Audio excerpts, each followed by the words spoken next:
इस जन्म में मान लीजिए हम भजन करने में आ गए, इस लाइन में आ गए, पिछले जन्म में हमने किया कुछ पता है? लक्षणों से तो नहीं लगता कि हम बहुत बड़े महापुरुष रहे हैं या बहुत अच्छे कर्म किए हैं। लक्षणों से तो यही कल हमने नरक स्वर्ग की बताया ना माता जी। कल आप लोग कौन कौन थे?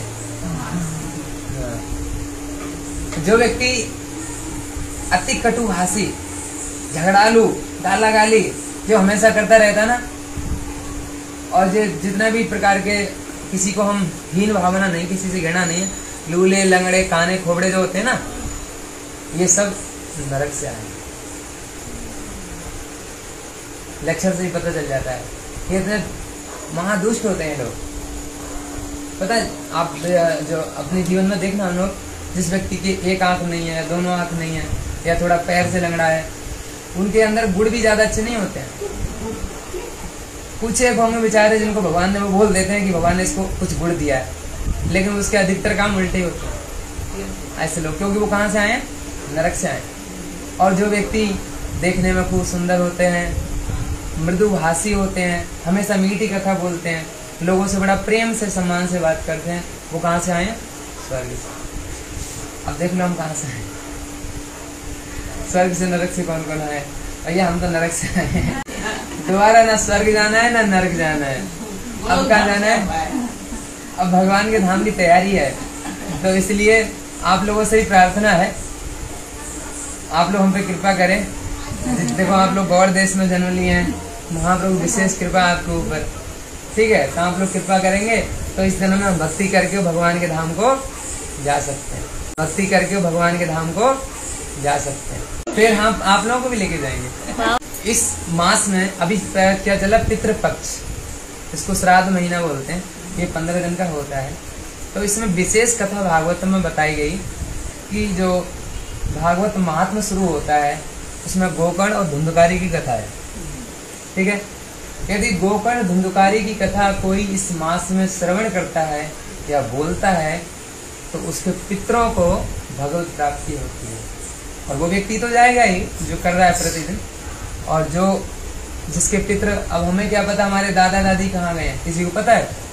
सब लिख देते हैं समाधि बनवा के कि हम ये स्वर्गवासी हो गए। अरे भैया स्वर्ग में गए, नरक में किसी ने देखा? अब उनकी क्रियाएं कैसी थी, कर्म कैसे थे? क्योंकि यदि कोई व्यक्ति सोचे ना मैं बहुत ज्यादा दान करता हूँ, पुण्य करता हूँ, स्वर्ग में जाऊंगा, नहीं भैया, दान पुण्य करने वाले भी नरक जाते हैं। देखो हम लोग ना बहुत जल्दी पिघल जाते हैं, माताएं विशेष कर। एक भिखारी रोता रोता मेरे बच्चे का हाथ टूट गया है, दल्ला के नाम पे कुछ दे दे, बोलते ना, हमने 1 रुपया निकाला दे दिया। ट्रेनों में देखो वो अंधा व्यक्ति या मांगता है ना, दे देते हैं।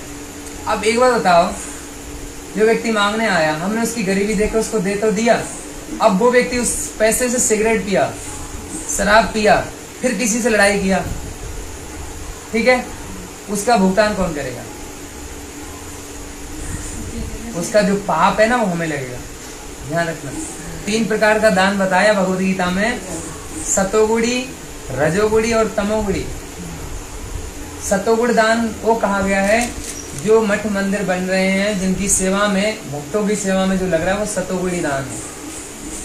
मठ मंदिर में आपने पैसा दिया, वो महाराज या जो भी ब्रह्मचारी भक्त है वो उससे मद तो नहीं खाया ना, सिगरेट तो नहीं पिया ना, उससे गलत क्रियाएं तो नहीं किया। यदि गलत क्रियाएं किया तो वहां भी पाप लगेगा। यदि उसने भगवान की सेवा में लगाया तो उसका आपको पुण्य मिलेगा। अब हमने ये सतोगुणी दान हो गया। दूसरा हुआ रजोगुणी। रजोगुणी दान, अब हम विशेषकर जो दान करते हैं ना वो तमोगुणी दान ही करते हैं। एक अंधे व्यक्ति को दे दिया। अब अंधे व्यक्ति देखो आजकल जो ट्रेनों मांगते हैं या फिर भिखारी, वो पता है सारे नशा करते हैं। एक व्यक्ति भी आपको ऐसा नहीं मिलेगा जो नशा ना करता हो। अब वो नशा कहाँ से कर रहा है? मांग के पैसे ही तो कर रहा है, हम लोग उसको बढ़ावा दे रहे हैं, तो उसका पाप भी हमको लगेगा। इसके फलस्वरूप हमको स्वर्ग नहीं मिलेगा, नरक मिलेगा। वो तो बेचारा अब जा ही रहा था नरक, उसके साथ में हम भी जाएंगे, ठीक है? तो दान भी भैया सोच समझ के करना चाहिए। अरे हम तो बहुत बड़े दानी हैं, ये है वो है, क्रियाएं सारी होनी चाहिए लेकिन सोच समझ कर। तो हम कहते गोकर्ण और धुंधकारी, तो हम लोग श्रवण करते हैं श्रीमद् भागवतम में, आत्मदेव नाम के एक ब्राह्मण थे। सुना है ये प्रश्न? हाँ सुना होगा, दोबारा रिपीट कर देते हैं, कहीं गलती हो तो बता देना हमें, ठीक है।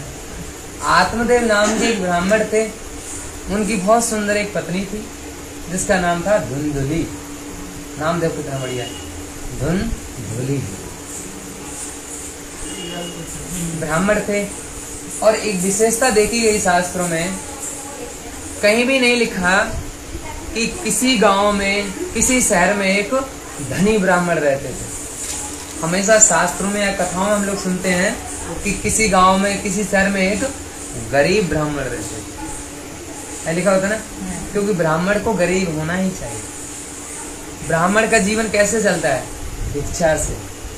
लोगों के घर जाएगा, उनसे वेद मंत्र या भगवान की शिक्षा देगा, उससे जो धन आएगा उससे अपना जीवन चलाएगा। ये ब्राह्मण का कार्य। आजकल तो ब्राह्मण से बिजनेस कर रहे हैं, बड़े बड़े बिजनेसमैन, शर्मा इंडस्ट्रीज है ना, और क्या बोले पाराशर, जो मतलब ब्राह्मणों के टाइटल हैं, बड़ी बड़ी इंडस्ट्रीज खोले बैठे हैं।